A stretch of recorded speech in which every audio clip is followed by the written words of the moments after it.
जैसे कि मैंने पिछली वीडियो में बताया था कि हम कैसे बेस्ट स्टॉक्स को फाइंड कर सकते हैं। ठीक है, तो आज जो हमने बेस्ट स्टॉक फाइंड करे थे उनके ऊपर एनालिसिस भी तो हमें चाहिए।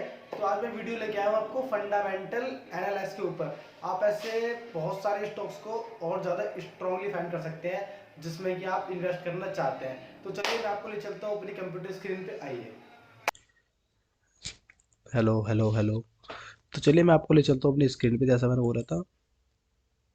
तो देखिए, ये मैंने कुछ प्रेजेंटेशन बनाई है जिस जिस चीज़ पे, मतलब जब आप कोई स्टॉक देखोगे तो इन सब चीज़ों पे आपका फोकस देना है। देखिए, नंबर वन पीवी रेशो, ठीक है। और सेकंड पीई रेशो, फिर बैलेंस शीट। और बैलेंस शीट में क्या क्या चीज़ देखना है वो मैं आपको बताता हूँ। सेल्स, और सेल्स की जगह वहाँ पे टोटल रेवेन्यू होगा, आपको वो देखना है, ठीक है। और प्रॉफिट देखना है, ठीक है। और देखना है टोटल असेट्स कंपनी की, और टोटल लाइबिलिटीज़, और कैश फ्लो देखना है। और जिस स्टॉक में आप इन्वेस्ट कर रहे हैं, उस जो उसका काम है, वो उसका काम मोनोपोली है या फिर मतलब मोनोपोली कंपनी है, फिर उसके कॉम्पिटिटर भी है। मतलब मोनोपोली मतलब जिस स्टॉक में आप इन्वेस्ट कर रहे हैं उसका कोई कॉम्पिटिटर तो नहीं है, या फिर वो अकेला स्टॉक अकेले ही कंपनी है ना, या फिर वो कोई मतलब कॉम्पिटिटर ना हो उसका, ठीक है। और उसके फ्यूचर क्या है आने वाला, और उसका वर्क क्या है। तो चलिए मैं आपको धीरे धीरे करके ना सब एक्सप्लेन कर देता हूँ। पीवी रेशो, पीवी रेशो मतलब होता है प्राइस टू बुक रेशो। ये अभी हम जब स्टॉक देखेंगे तब अच्छे से समझा दूंगा। और पीई रेशो, पीई रेशो मतलब होता है प्राइस टू अर्निंग रेशो। ये भी आपको स्टॉक के देखते टाइम बता दूंगा। और बैलेंस शीट, बैलेंस शीट जैसा कि आप सब जानते हैं, बैलेंस शीट हर कंपनी की होती है। और उसमें सेल्स देखनी है आपको, प्रॉफिट देखना है, कि मतलब जो आपकी सेल्स है ना, वो हर साल मतलब बढ़ती हुई होनी चाहिए, जब जाके ये गुड पॉइंट है एक, ठीक है। और अगर प्रॉफिट की बात करूँ तो प्रॉफिट भी आपका हर साल इंक्रीज होना चाहिए, जब जाके गुड पॉइंट है। और टोटल असेट्स, मतलब टोटल असेट्स का मतलब है टोटल संपत्ति कितनी है कंपनी के पास। तो जो भी टोटल संपत्ति है ना, तो वो हर साल मतलब इंक्रीज होनी चाहिए, जब जाके ये एक गुड पॉइंट है, ठीक है। और टोटल लाइबिलिटी, मतलब टोटल लाइबिलिटी इसका मतलब है कि टोटल कंपनी के ऊपर कर्जा कितना है। और हर साल ऐसा थोड़ी है कि मतलब कंपनी के ऊपर कर्जा बढ़ रहा होना चाहिए, बढ़ता होना चाहिए, नहीं। कंपनी की जो लाइबिलिटी है ना, कंपनी के ऊपर कर्जा है, वो हर साल कम होना चाहिए, जब जाके गुड पॉइंट है ये, ठीक है। और कैश फ्लो की बात होती है। कैश फ्लो मतलब कंपनी कितना कैश जनरेट कर रही है हर साल, कैश मतलब, ठीक है। और कंपनी कितना कैश जनरेट कर रही है, और हर साल ये भी इंक्रीज होना चाहिए, जब जाके गुड पॉइंट है। और मोनोपोली और कॉम्पिटिटर मैंने आपको सब बताया, जैसे भी मोनोपोली मतलब, मोनो मतलब होता है सिंगल, और पोलो मतलब होता है मार्केट, ठीक है। मतलब सिंगल मार्केट, उस जैसे आईआरसीटी मतलब इंडियन रेलवे, इंडियन रेलवे का कोई भी कॉम्पिटिटर नहीं है, समझिए ना। ये और कॉम्पिटिटर के, किसी भी कंपनी के कितने कॉम्पिटिटर हो सकते हैं, कौन कितना, ठीक है। और जिस स्टॉक में इन्वेस्ट इन्वेस्ट कर रहे हैं ना, जिस स्टॉक पे आप फंडामेंटली एनालाइज कर रहे हैं, उसका आपको फ्यूचर देखना है, कि इसका आने वाला क्या फ्यूचर है, मतलब आने वाले 10 सालों में, 20 सालों में ये कंपनी की डिमांड होगी या नहीं होगी, जिसमें आप इन्वेस्ट कर रहे हैं उसकी। और कंपनी का वर्क देखना है। और ये वर्क और फ्यूचर देखने के लिए ना आप ये एनुअल रिपोर्ट पढ़ सकते हो, उसमें और ज़्यादा डिटेली समझा रखा होता है। तो चलिए मैं आप एग्जांपल के लिए मैं आपको एक स्टॉक ले लेता हूँ, कोई सा रैंडमली स्टॉक स्टॉक ले लेता हूँ।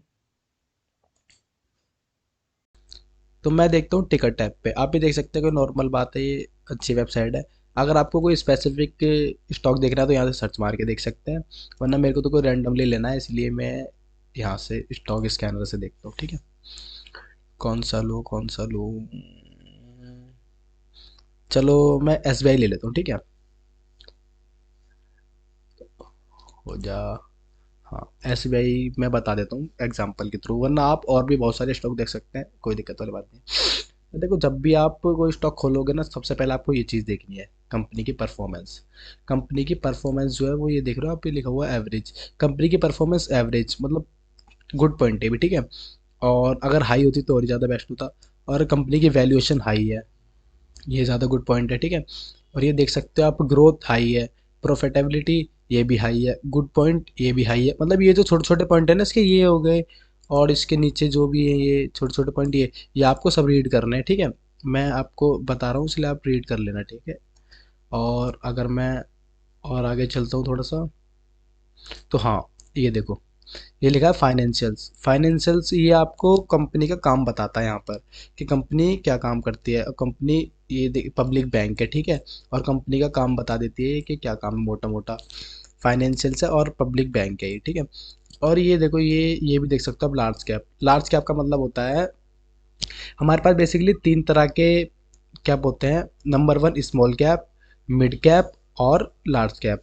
स्मॉल कैप मतलब है जिनका मार्केट कैप स्मॉल होता है, मिड कैप का मतलब जिनका मार्केट कैप मीडियम होता है, और लार्ज कैप का मतलब होता है जिनका मार्केट कैप लार्ज होता है। मतलब इसमें पैसा हम लगाएंगे तो हमारा पैसा डूबने के कम चांस होते हैं, क्योंकि इनका मार्केट कैप बड़ा होता है ना। और ये लिखा भी होता है यहाँ पर कि लो कैप या फिर हाई, सॉरी, ये यहाँ पर लिखा भी होता है low risk, high risk, medium risk, वो सब यहाँ पर लिखा आ जाता है, ठीक है।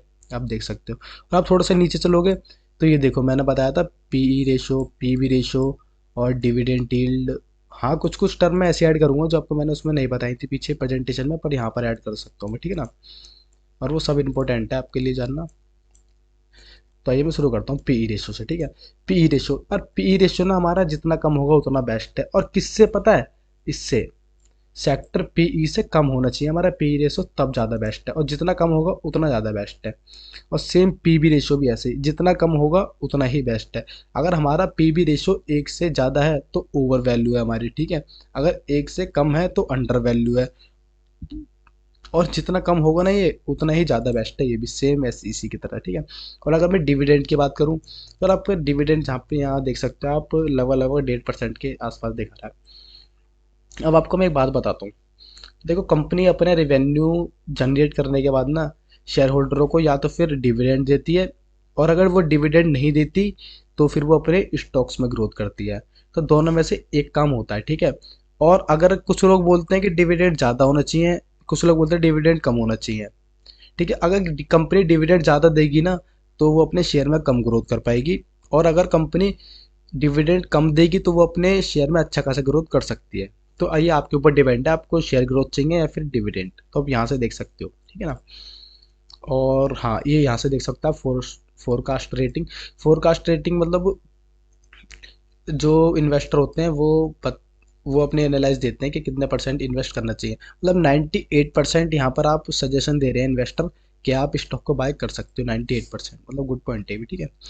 और ये देख सकते हो पीस पीस, मतलब इसके कॉम्पिटिटर कौन कौन से हैं। बैंक ऑफ बड़ौदा है, पंजाब नेशनल है, केरला बैंक है, आईडीबीआई बैंक है, ठीक है। तो आप इन बैंकों से कंपेयर कर सकते हो कि इनके रेशो क्या है, इनकी बैलेंस शीट देख सकते हो आप, तो इनसे कंपेयर कर सकते हो, फिर उस हिसाब से आप इन्वेस्ट कर सकते हो अपना, ठीक है। तो मैं आपको ऊपर वापसी लेके चलता हूँ। तो मैं अब चलते हैं फाइनेंशियल्स पे, ठीक है। अगर फाइनेंशियल्स के थोड़ा सा नीचे चलोगे तो हाँ जी, ये देखो, ये जितने भी छोटे छोटे पॉइंट दिखा रहा हूँ ना मैं, ये आपको सब रीड करने हैं, ठीक है ना। और इजीली समझ जाओगे, कोई हाई वो नहीं है इसमें समझने वाला, इजीली समझ जाओगे। तो मैं आपको ये चीज़ दिखा देता हूँ कि इनकम में हमें क्या क्या देखना है। देखो, टोटल रेवेन्यू, टोटल रेवेन्यू मतलब सेल्स, ठीक है। ये मैंने क्या बताया था, सेल्स हमारी हर साल बढ़ती बढ़ती रहनी चाहिए, बढ़ती रहनी चाहिए। तो आप इसमें देख लो, 3,68,000, ठीक है। 68,000 करोड़ में होगा ये सब, ठीक है ना। और 3,85, 4,6, 4,44, मतलब हर साल कंपनी का रेवेन्यू बढ़ता जा रहा है, ठीक है, बढ़ता जा रहा है। ये गुड पॉइंट है, ये हमें यहाँ से गुड पॉइंट मिल गया, बहुत अच्छा पॉइंट है, ठीक है। और अब नीचे चलते तो फिर नेट इनकम पे आते हैं। नेट इनकम मतलब प्रॉफिट, ठीक है ना। तो हम यहाँ से देख सकते हैं 2020 से 19,000, 22,000, 35,000, 46,000। तो ये भी गुड पॉइंट है, ठीक है। मतलब ये भी हर साल रेवेन्यू बढ़ता जा रहा है, ये भी गुड पॉइंट है, ठीक है ना। और हाँ, चलो अब आगे चलते हैं, आगे बताता हूँ। हाँ, अब आओ बैलेंस शीट पे, ठीक है ना। अब बैलेंस शीट पे ये जो छोटे छोटे टर्म दिख रही है ना आपको, ये हो गई, ये आपको सब रीड करनी है, ठीक है, बैठ के। हाँ, तो अब बैलेंस शीट में क्या क्या टर्म देखने हैं मैं आपको वो बताता हूँ। बैलेंस शीट में देखना है आपको टोटल असेट्स, ठीक है ना। टोटल असेट्स मैंने क्या बताया था, टोटल असेट्स मतलब कंपनी की संपत्ति। कंपनी की संपत्ति जो है वो हर साल बढ़ती रहनी चाहिए, जब ज़्यादा गुड पॉइंट है ये। तो हम देख लेते हैं एक बार, 38 लाख, 42 लाख, 48 लाख, 53 लाख। तो ये भी गुड पॉइंट है, क्यों? क्योंकि हर साल कंपनी की असेट्स बढ़ रही हैं, ये बहुत अच्छा पॉइंट है, ठीक है। और सेकंड मैंने इसके बाद क्या बताया था, टोटल असेट्स, तो सॉरी, टोटल लाइबिलिटीज़ देखनी है कंपनी की। टोटल लाइबिलिटीज़ मतलब कंपनी के टोटल कर्जा। तो टोटल कर्जा मैंने क्या बताया था, कंपनी पे टोटल कर्जा जो है वो कम होना चाहिए, हर साल का कम होना चाहिए, जब ज़्यादा गुड पॉइंट है ना। अब हाँ जी, देखते हैं कंपनी का कर्जा 36 लाख, 39 लाख, 45 लाख और 50 लाख। मतलब कर्जा भी बढ़ ही रहा है, साथ के साथ असेट्स के साथ साथ कर्जा भी बढ़ ही रहा है। तो ये गुड पॉइंट नहीं है, ठीक है ना। और मैं एक चीज़ और आपको कंपेयर करना सिखाता हूँ कि देखो टोटल असेट्स कंपनी के पास है 53 लाख रुपए की, ठीक है, और टोटल लाइबिलिटी है 50 लाख रुपए की। मतलब संपत्ति 53 लाख रुपए की है और हमारे पास कर्जा जो है वो 50 लाख का है। तो यार लगभग लगभग दोनों इक्वली है और ये गुड पॉइंट नहीं है, ठीक है। अगर ऐसा होता ना कि हमारे पास कंपनी की असेट्स जो होती मतलब कंपनी की संपत्ति जो होती वो 50 करोड़ की होती, ठीक है, और कंपनी की लाइबिलिटी 25 करोड़ की होती, मतलब कंपनी के ऊपर कर्जा जो है वो 25 करोड़ का होता और संपत्ति 50 करोड़ की, तब ये गुड पॉइंट हो सकता था। क्योंकि कंपनी कभी भी चाहे तो वो अपना लोन पे कर सकती है। समझ रहे हो ना मैं क्या कहना चाह रहा हूँ, वो चीज़, ठीक है। अब हम चलते हैं कैश फ्लो पे। और जैसे कि मैंने बताया था, ये आपको छोटे छोटे पॉइंट है, ये सब रीड करना है आपको, ठीक है। तो चलिए आगे बढ़ते हैं। हाँ, कैश फ्लो में आपको क्या देखना है, कैश फ्लो में आपको देखना है free cash flow. Free cash flow मतलब कंपनी कैश कितना जनरेट कर रही है हर साल, और ये कैश भी हर साल बढ़ता रहना चाहिए जब ज़्यादा गुड पॉइंट है। तो ये देखो 26,000 कैश, ठीक है, 20,000, फिर 86,000, फिर 54,000, मतलब बढ़ भी रहा है घट भी रहा है। तो ये ज़्यादा गुड पॉइंट, ज़्यादा गुड भी नहीं है ज़्यादा बैड भी नहीं है, ठीक ठाक है, ठीक है। तो और हाँ, जो मैंने बताया था कंपनी की एनुअल रिपोर्ट पढ़ सकते हो अगर आप किसी कंपनी की 10 साल के बारे में आगे के जानना चाहते हो, ठीक है, क्या क्या उसके एक्शन होने वाले, क्या क्या स्ट्रैटेजीज हैं, ठीक है, और कंपनी किस तरीके से अपने ग्राहकों को अट्रैक्ट करना चाहती है, वो सब एनुअल रिपोर्ट्स में मिल जाएगा आपको। तो एनुअल रिपोर्ट में पढ़ सकते हो, ठीक है, और कंपनी का वर्क क्या है वो भी आपको एनुअल रिपोर्ट में डिटेली मिल जाएगा, वो वहाँ से भी आप कवर कर सकते हो, ठीक है। तो बस आपको इतना ही देखना है। और हाँ, सॉरी, और भी एक चीज़ है ना, बताता हूँ मैं आपको। जैसे पेयर्स पेयर्स मतलब कंपनी के कॉम्पिटिटर्स। तो या तो कंपनी के कॉम्पिटिटर्स आपको ये मिल जाते हैं सारे, कंपनी के जो भी और कॉम्पिटिटर्स हैं ना, जैसे एसबीआई के कॉम्पिटिटर्स, ये bank of Baroda, Punjab national है, केरला बैंक है, ठीक है, केनरा बैंक के बाद। तो आप इस चीज़ के ना ये देख सकते हो, इन सबके पी रेशो ये रहे, पी वी रेशो ये रहे, डिविडेंड ये रहे, ठीक है। तो आप यहाँ से कंपेयर करके अपने और भी ज़्यादा अच्छे स्टॉक फाइंड कर सकते हो। तो अब मैं आपको एक बहुत ज़्यादा इंपॉर्टेंट चीज़ दिखाता हूँ, होल्डिंग्स। होल्डिंग्स बहुत ज़रूरी है आपको, ठीक है ना, देखना। और फिर से वही बात, ये सारे आपको छोटे छोटे पॉइंट जो वो सब रीड करने हैं एक बार, ठीक है ना, जितने भी ये पॉइंट हैं सब रीड करने हैं, ठीक है।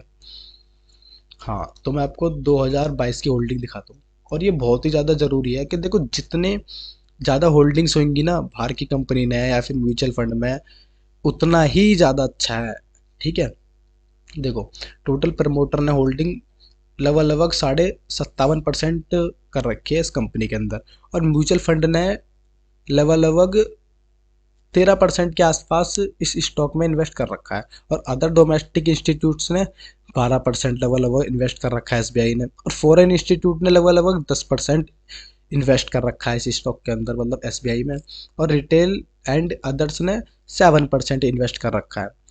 तो ये जो सारे पॉइंट हैं ये बहुत ही ज़्यादा गुड पॉइंट है। और ये देखो, ये म्यूचुअल फंड और जितना ज़्यादा होगा उतना ही गुड पॉइंट है, अगर फॉरेनर इंस्टीट्यूट जितने ज़्यादा होंगे उतने ही गुड्स है, उतना ही गुड पॉइंट है, ठीक है। क्योंकि यार देखो, अगर किसी कंपनी के अंदर फॉरेन कंपनी हो गई, म्यूचुअल फंड हो गई, ये लोग इन्वेस्ट कर रहे हैं, तो कंपनी मतलब काफ़ी अच्छी कंपनी है वो, ठीक है। जितने ज़्यादा परसेंट इन्वेस्ट करेंगे उतना ही अच्छा गुड पॉइंट है ये भी, ठीक है ना।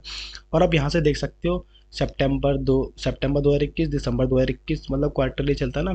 तो आप यहाँ से वो देख सकते हो कि मतलब फॉरेन इंस्टीट्यूट ने कितनी परसेंट ग्रोथ की, कितनी परसेंट मतलब कितना इन्वेस्ट किया, कितना परसेंट इन्वेस्ट किया, कितना परसेंट निकाला, वो आप सब देख सकते हो, ठीक है। और म्यूचुअल फंड्स में देख सकते हो मतलब कितना परसेंट बढ़ा, कितना परसेंट नहीं बढ़ा, ठीक है ना। तो बस आपको यही चीज़ देखनी है। और तो आप इन सब चीज़ों को देखने के बाद भी आप काफ़ी अच्छा स्टॉक अपने इन्वेस्टमेंट के लिए फाइंड कर सकते हो, दिक्कत वाली बात नहीं है, बहुत ज़्यादा बेस्ट स्टॉक फाइंड हो सकते हैं आप, मतलब लगभग ये मान लो 80% आप सीख चुके हो, 80% आप स्टॉक्स को फाइंड करना, ठीक है। और जो 10-15% ऊपर की स्ट्रेटजीज होती है वो आप स्टॉक फाइंड करते करते अपने आप सीख सकते हो और सीख जाओगे। और ये छोटे छोटे पॉइंट सब रीड करना है आपको, ठीक है। और कुछ इसमें ऐसा कुछ सीखने वाला नहीं है, बस इतना ही था, ठीक है ना। तो आपको पूरी वीडियो कैसी लगी ये हमें जरूर कमेंट में बताइएगा, और अगर कुछ मिस्टेक मिस्टेक लगती है आपको तो वो भी कमेंट में बताइए, क्यों फिर हम उसको इम्प्रूव करेंगे। और तो वीडियो को लाइक करना और हमारे चैनल को सब्सक्राइब करना ना भूलें, क्योंकि आपका एक सब्सक्राइब हमारे लिए बहुत खुश हो सकता है और आपका एक लाइक हमें बहुत ज़्यादा मोटिवेशन दे सकता है। तो प्लीज़ ये सब चीज़ ना भूलें आप, कमेंट भी।